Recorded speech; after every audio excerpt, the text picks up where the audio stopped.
Welcome to Sputnik, orbiting the world with me, George Galloway.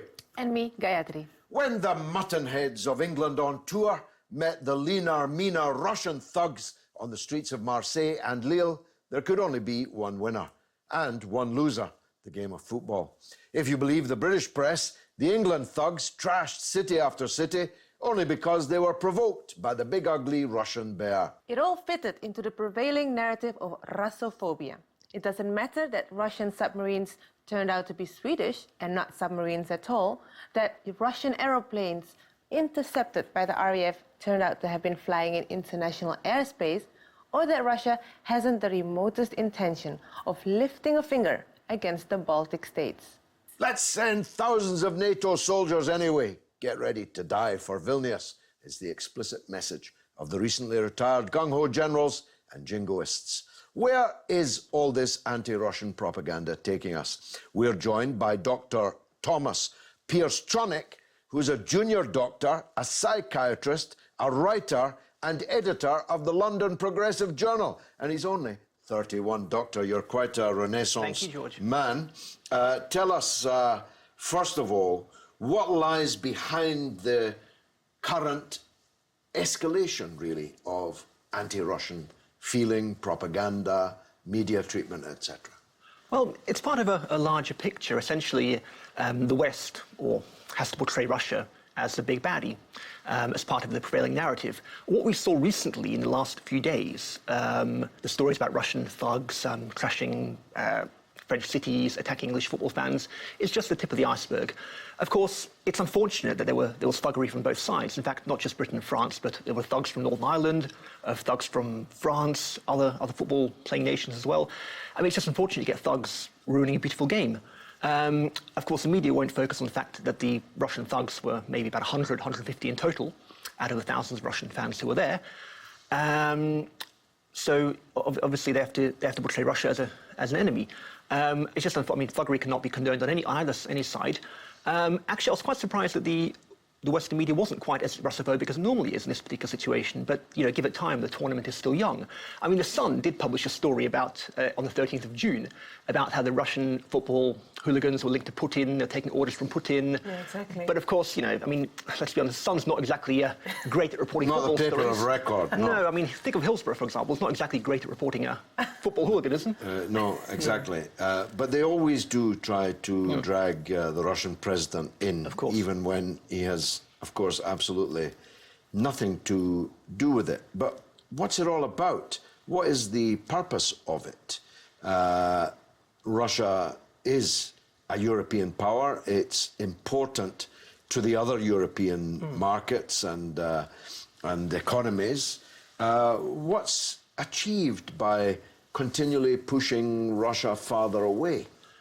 I mean, you're quite right. Europe and Russia would be a powerful force together. That's why the US doesn't want them uniting. I mean, Russia is actually, after the Cold War, America thought it had won. Russia under Putin has resurged. Now, linked together with the EU, it will be a powerful bloc. Add China, India, Iran onto that, and it would certainly outdo the US in terms of trade and from a military point of view. That's why the US has to keep pushing through its European allies the Russophobic message. Certainly, this is all part of the wider picture. And the media is a powerful tool, and it can shape people's opinions. And if you constantly put Russophobic ideas through the media, both in terms of through films, through culture, through news reports, eventually a certain image will form in people's minds. The same thing happens with Islamophobia. We're always portraying Muslims as the bad guys, portraying Muslims as terrorists. And the same thing is happening with Russia to a certain extent. Of course, what they don't tell you is they don't tell you that ever since 1990, NATO has continued to expand into the Eastern Bloc. James Baker, the then US Secretary of State, gave Russia a promise. It wasn't written down, but the record showed that he said in the conference, we will not expand 1 inch beyond. In exchange for West and East Germany uniting, in exchange for the Soviets giving their assent to that, we will not expand NATO 1 inch further to the east. Of course, unfortunately, it wasn't written down. The Russians were foolish to trust NATO. And ever since then, they've been expanding eastwards. Not only that, but also US, or read NATO, for NATO, read US, because although it's meant to be an alliance, there's only really one member that directs things there, out of the 28 members in NATO. But the US, NATO have sponsored various revolutions, colour revolutions, in all the various Eastern Bloc nations. For example, the Orange Revolution in Ukraine in 2004, the Rose Revolution in Georgia in 2003, the coup in Ukraine most recently. What the Western media won't tell you is that, or what they'll allude to, is that there are annual NATO exercises happening in Eastern Bloc on Russia's borders, within Russia's former sphere of influence. Most recently, on the 6th of June, we had a 10-day exercise called the Anaconda exercise, which involved 30-odd thousand troops from about 20-odd different NATO countries operating in the Eastern Bloc on Russia's borders. In May this year, we had the missile defense system, the US missile defense system, put in place in Romania and Poland. Ostensibly, for the last 10 years, the US has been clamoring to have this missile defense system put in. In the past, they were told, Russia, don't worry, it's not against you, it's against Iran. Of course, the cat is out of the bag now. Now that Iran and the US have made a deal on nuclear, on Iran not progressing with nuclear enrichment, the question has to be asked, so why are you still having this missile defense system there? Of course, we all knew it was against Russia. Iran was simply the excuse. Now that excuse is gone, the cat's out of the bag. On top of that, NATO is sending another 4,000 troops, which includes British troops, to the Baltics and to the countries in Eastern Europe, to try to bolster security, to try to reassure those Eastern Bloc leaders against the non-existent Russian invasion that will never come. Well, I debated against a British general who had only 1 week retired from the NATO headquarters staff. He was a very important figure indeed, and he said, and I quote, "The British mothers will have to get used to the idea that their sons might have to give their life's blood to defend Latvia." Now, leaving aside that most British mothers don't know where Latvia is, this presupposes any intention on Russia's part to make any kind of move against these Baltic states. I see no evidence whatsoever for that. The Ukraine situation that you just discussed is, of course, a crisis of the West's making. The violent overthrow of a president and a parliament, the setting afire, ablaze of the constitution and the parliament building even, has led to a crisis in the Ukraine. But most British people probably think that this crisis is of Russia's making. It's quite a successful propaganda operation, don't you think? I think so, yeah, and they've been hard at it. They've been working hard at it since the early 90s. Of course, NATO was formed in 1947. Of course, with the end of the Cold War, NATO should have outlived its usefulness. I mean, you have to ask the whole question of why is NATO even there? The USSR's fallen apart, so what are they defending against? Of course, there's a whole lot of people who lose their jobs. There's a whole lot of weapons that wouldn't be sold. Yeah, weapons wouldn't be sold. The whole military-industrial complex would itself fall apart. Obviously, the fire has to be fueled in some way. I mean, you alluded to the British general talking about British mothers having to get used to their sons dying in Vilnius. It's quite shocking to hear that. After all, sons have already died in Afghanistan and Iraq I did say to him that it's quite unlikely that many British mothers would be takers for that. But you've put your finger right on the button here. You can understand the Cold War. These were competing ideological blocs, and both were intent on converting the world to their worldview, their way of doing things. But Russia is a capitalist country like all the others. The Soviet Union no longer exists.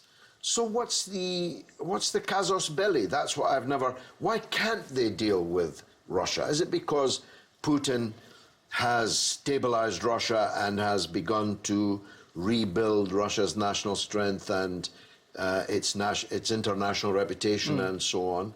Is that what it's really about? They can deal with a broken Russia under drunken Yeltsin, but they can't deal with a strong and prosperous Russia. Well, precisely, that is part of it. I mean, under Yeltsin, Russia basically sold away the family silver. They sold away national enterprises to both domestic and foreign oligarchs. Essentially, they were happy to have Yeltsin in power. He was a Democrat, but what he was really doing was he was really a puppet of the West, jumping to their tune, happy to sell away the nation's goods, essentially, nation's resources. Of course, Putin, love him or loathe him, he's given the Russians respect. He's brought the Russians back out of an economic crisis, and he's given them respect. He's brought the nation, he's given the people self-respect back. He's certainly brought a nation from its knees upwards, and that is what the West can't tolerate. Of course, you mentioned about both being imperialist nations, and that's quite right. And not imperialist, capitalist. Sorry, capitalist nations, and you're quite right. I mean, Russia under Putin is a capitalist nation, but here we have competing capitalist agendas. Essentially, capitalism is in crisis around the world. The only way it can maintain its position, the only way the US can maintain its hegemony is by finding new markets. Now, Yeltsin allowed the US to do what it wanted. Some of the Eastern Bloc countries allow America to do what it wants. Of course, under Putin's certainly putting an end to that. He's not allowing the Western capitalists to do what they want. Challenging the unipolar essentially, world, he's trying to create a multipolar world, and not just Russia, but China as well. You've got China, you've got Russia, who are blocks to US hegemony. You've got these two other capitalist countries who are saying, hey, wait a minute, we're not going to allow a unipolar world run by the US. So essentially, it is a situation where you have competing capitalist blocks. And one is wanting to carry on, one is on its way down, the US, and it's wanting to maintain its position. I mean, a sort of a cornered animal is at its most dangerous. That's what we have for the US. Well, we've spoken black and white between the West and Russia, but what about the in-between states, the former bloc? Well, how are they as well nurturing the Western Russophobic propaganda, or are they more leaning is there nobody in these countries friendly to Russia? Well, the people are not necessarily anti-Russia, but the leaders are, of course, anti-Russian. But the leaders, they get support from the West. They help to get to power in the West. And if a leader comes along that's anti-NATO, they're deemed to be undemocratic. So essentially, the people may not be, people of the Eastern Bloc may themselves, some may be anti-Russia, but a lot are not anti-Russia. But of course, leadership is pushing forward the direction. Those leaders themselves need an excuse to stay in power. The Eastern Bloc countries are in a pretty rubbish way economically. So they need an excuse the leaders need an excuse to stay in power. Their excuse is, oh, well, you know, we have to defend against Russia, you have to keep us in power, we can defend you against Russia, we need NATO's support. Essentially, it takes away, if you focus all your problems, project them all onto Russia, then it takes away, basically what's going on, people's knowledge of what's going on at home.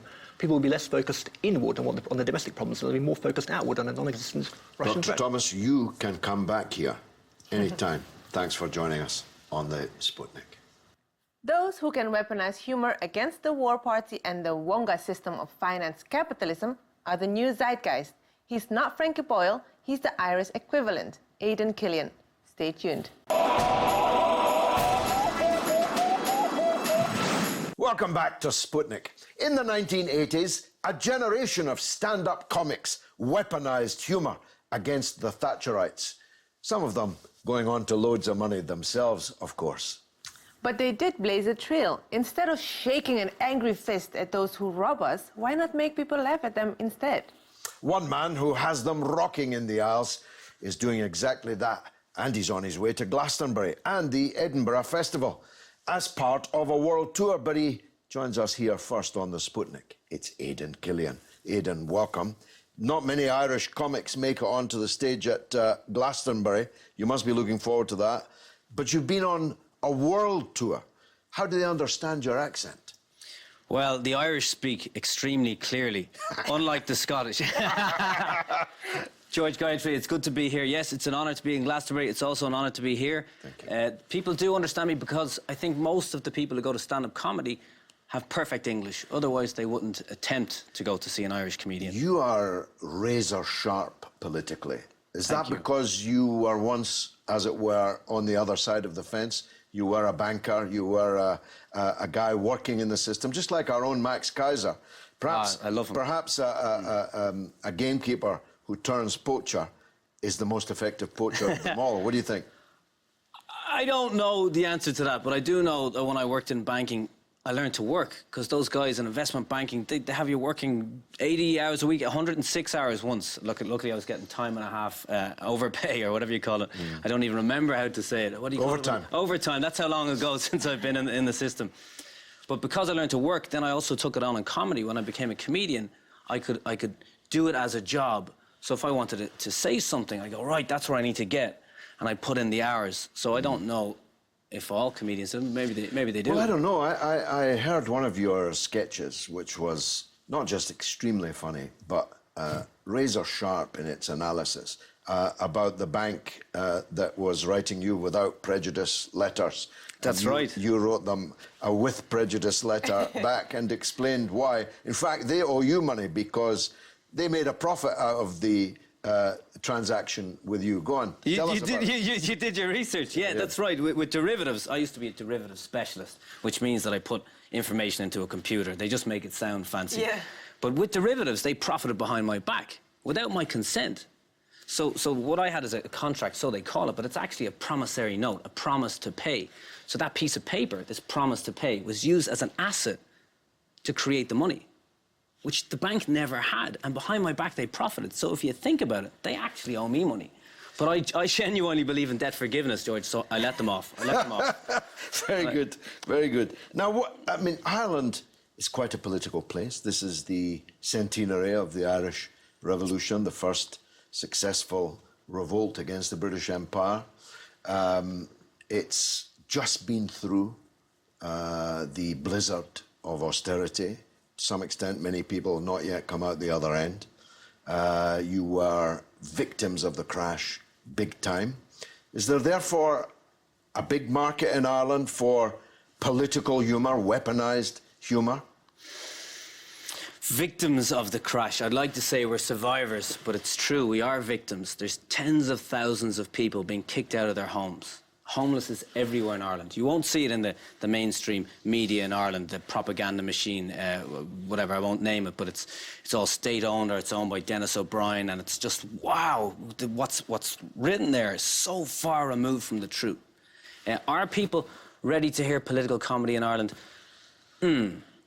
If it's really, really good, they'll laugh. But most of the time, they just want to escape. They want to escape with their pints of fluoridated Guinness, and they want to just sit there and not be challenged too much, maybe sort of sex jokes or jokes that are easy. But I'd say 10% of people really, really love it. And they're the ones that they stand up and they're like, yes, the most intelligent people in the audience are the people who are most sober and most present, most focused. They're the ones that feel it, the passion, and they carry the wave of excitement in the room. And that's the way I see it anyway. And what about the world audience? You've been on world tour everywhere, Asia, Australia and beyond. Do they get all the politics you're talking about? Or do they even get offended, perhaps? Yeah, does it transfer? I have to say there's moments where I do have to change what I say. For example, in Thailand at the moment with the military, there's certain things you can't say. So if I make jokes about the empire and the Irish government, I have to be very careful that they don't think I'm talking about... Yeah, but I wouldn't want to insult their king.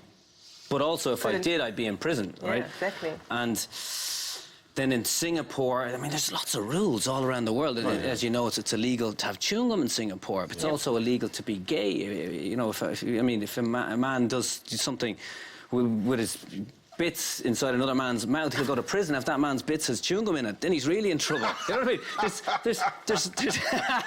but it's true. I mean, there's mad laws. In California, if you urinate in public, you're a sex offender. You're a sex offender if you urinate in public. Imagine that in England. That'd be terrifying. Everybody be in prison. In England, it's... All these England fans at the Euro... Yeah, they'd all be in prison for different reasons. For different reasons, right? Have you bombed anywhere on this world tour? Yes, I have. I got hurt bad in Bali. I was in Bali. Oh, don't worry. Sorry in for Indonesia. that. It's your fault. Sorry for that. What happened was I was invited to a yoga festival, like a spiritual... A beautiful festival. Everybody was there and they were doing yoga and meditation. I was so excited. I thought they'd really love my political, passionate, and I do some meditation, comedy. One guy, right at the start, sits up the front and starts meditating with his eyes closed. During your show? During my show. It was the first time I got heckled with a and I didn't know what to do. What am I going to do? Throw out a yoga guy? No meditating in here. Right? Very good. And then my friend, who I love, Will, he played the end bit. I had a projector, and he played the end bit of my show in the middle because he misunderstood me. So I'd given the end away, so I had to do 45 minutes of a bit. Oh, it was just a long 45 minutes. You should have just crossed your legs and gone with gone with the flow. Although there's many a sketch will come out of that particular performance, I would think. Now, on this British leg of the tour, you're doing Glastonbury. How does that work? I mean, Do they squeeze you in between a couple of the mega rock bands, or is it a separate tent, or what? I've been invited to the cabaret tent. That's 2,200 people, and it's pretty much all comedy, or it's mostly comedy. So I presume some people come for a break, they watch some comedy, then they go to music. I'm doing 2 shows on the Friday and the Sunday. And I'm really honoured to be there. Very good. I mean, there's some wonderful human beings there, and I get to talk about what I want in front of possibly 2,000 like-minded people. Think about the seeds that I can plant. Think about the wave of energy with that many people who are all loved up on life, right? You won't be interrupted with an at Glastonbury. No, probably just. But there may be plastic some bottles. public urination if you've Yeah, seen right. the Sex queue for offenders everywhere. the queue for the Portaloos. How easy is it for you, and how much do you keep up to date with current events and political events? Because of all the current comedians, yours is the most on the money, on the mark, political critique. Has that come easy to you? Have you got researchers feeding you material, or what? I would say that title belongs to Steve Hughes. What I do is I try and write a new hour every year. And in that hour, I talk about what I want to talk about. This year, I'm going to talk about the history of money. So I don't feel worthy to be on this couch. I actually don't feel up-to-date politically. I'm not really up-to-date fully. I check the news every day. I check a few different media sources, because I certainly wouldn't trust the Irish one. Which news do you want? Don't trust the British either. No. Well, I glance at them and I look at the spin, and then I make up my own mind. I go, oh, they're trying to sell me this. What would I write about? And then if I'm doing gigs, maybe I just throw in a quick line. I mean, Cliff Richard's in the news today, you know, Elm House, frequent visitor, won't make any comments about it, but you can make your own mind up. But he got off things. So I'd be aware of it, and then I go, right, what do I really want to say for this hour show? Because I'm aware that if I make a joke about something today, that might not be okay for my hour show that's going to be videoed 6 months down the road. So I need to create something that ideally will last, that the truth in what I'm saying, if I remove the joke, if I remove the punchline, that's the moment where people laugh. If I remove that, the essence of what I say, I can stand by 20 years later and go, yes, that's true for me. In this era, that's important, because whatever you say, wherever you say it, is preserved forever. I'm a supporter of Irish independence and unity, and I'm half an Irishman. But the question does arise, as you look at Ireland today, was it all worth it 100 years ago? What actually was achieved? What's your take on that? For me, these wonderful human beings never really fought the British as such.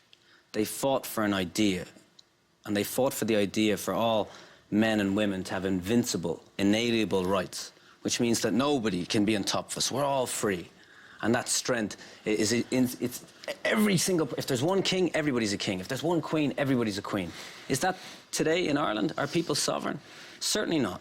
Corporations have taken our oil, or we've given it to them, actually. We've given it to them, but they haven't taken it. We've given our oil, our gas, our assets, our water, they're taking from us now. Although the Irish people lately are standing up. It looks like we're going to win this one. Water, yeah. We're going to win 100,000 people. 100,000 people. I was there on stage. 100,000 people on the media, and the media portray it like there was a few dozen. They just get the edge of the corner. A few dissidents throwing missiles. Missiles? What? An Irish politician attacked by a missile. Missile? It was a water balloon. What are you talking about, you lunatics? So, was it worth it? I mean, it was worth it for them. They gave their lives for what they believed in. And that for them is, that's what they lived for. So yes, they had to do that. May God rest their souls. Amen. Aidan Killian, thank you very much indeed for coming on the Sputnik. And now it's your turn to tell us what you think through the portals of social media. What's rattling, Gayatri? Is there an upsurge of Russophobia, and why? Tony McPhillips says, Russia stands up to the UK, EU and USA imperialism, and they don't like it. And Aman Siddiqui says, well, they ran the anti-Muslim theme long enough. It's time for a new target. Yeah, it is quite important to have more than one whipping boy, more than one Aunt Sally to throw the missiles at. That's true. About humor, political satire, weaponizing humor to change the world.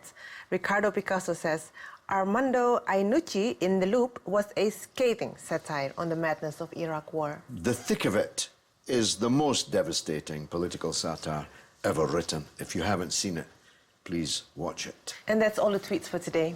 Which, alas, means that's the end of the show. But you can stay in touch with us. Tweet us at RT_Sputnik or Facebook us, Sputnik on Russia Today. It's goodbye from me, Gayatri. And from me, George Galloway. It's been marvellous.